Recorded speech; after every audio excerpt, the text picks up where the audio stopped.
So this is it, the grand finale and a battle royale between the WRX, the FRS, and the Fiesta ST. I'm not surprised my favorite made it in. What happened to you, Mike? I really don't care. Let's just get these three out on the track.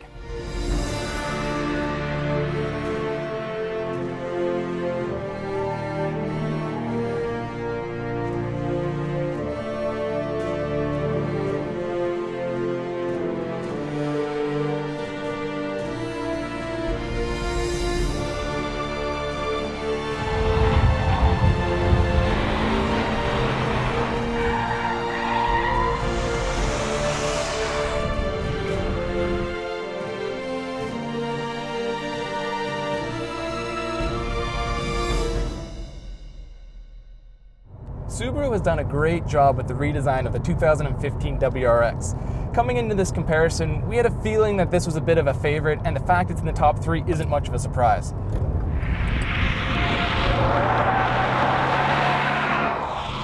The WRX makes the most power in this group, and you can feel it. Even though the Focus ST has more torque, this car is plenty powerful, and with all-wheel drive, you're never slipping a tire.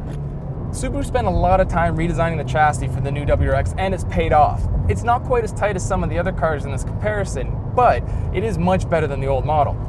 If push comes to shove, it will wash out the front end. However, it is all-wheel drive and you can always compensate with the throttle.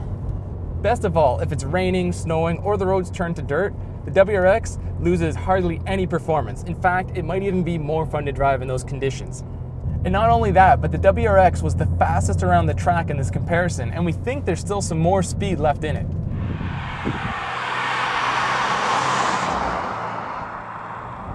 To be honest, I wasn't sure how the FRS was going to do in this competition because it's such an uncompromising design, but it did in fact finish in the top three. And a big reason for that is its on-track performance.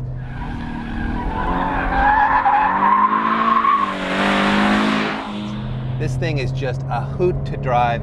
It's so precise, it's so communicative. I absolutely love it at the racetrack. The thing I love best about the FRS is that you can drift it like this,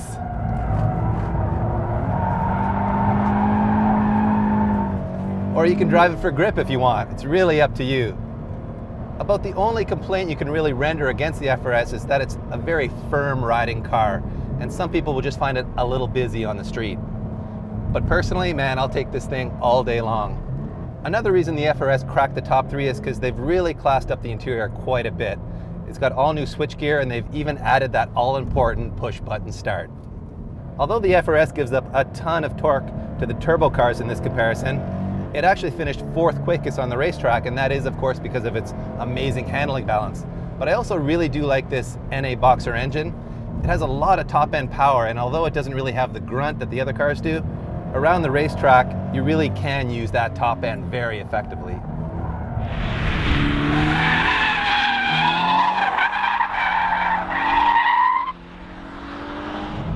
As yesterday's street champion, the Fiesta ST is still a lot of fun on the track. It's not one of the faster cars because it is down a bit on power, but it's so tossable. Our biggest complaint yesterday was the stiff suspension, and on the track that's actually a positive because the car remains so planted in the corners. Some of our testers do find the Recaro seats though to be uncomfortable, as the side bolsters both on the back and seat cushion are a little too tight.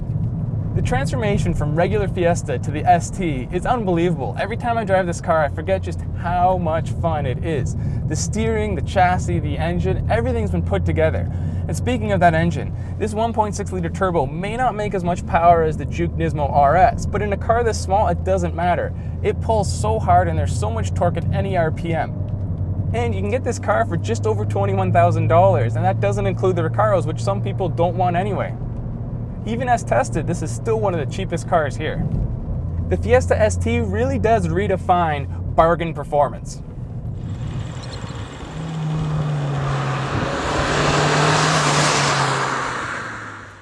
Well, Mike, I think it's pretty obvious my FRS has got this one in the bag.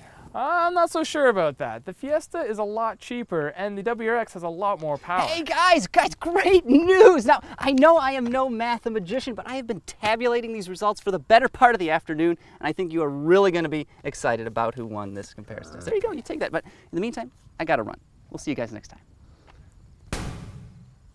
Okay then, well, The results are in, and wow, it was extremely close. The finalists were all within 1 point of each other, and the winner is the WRX. Well, it really does have a mountain of mid-range torque like the other turbocharged cars here, and it pulls to redline with the same urgency as the NA cars. Plus, you can chuck it into a four-wheel drift, and it slingshots you out of corners like nothing else here.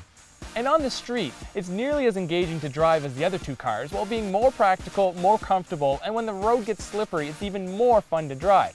So for all those reasons, the 2015 Subaru WRX wins the AutoGuide.com under $30,000 Performance Car Shootout.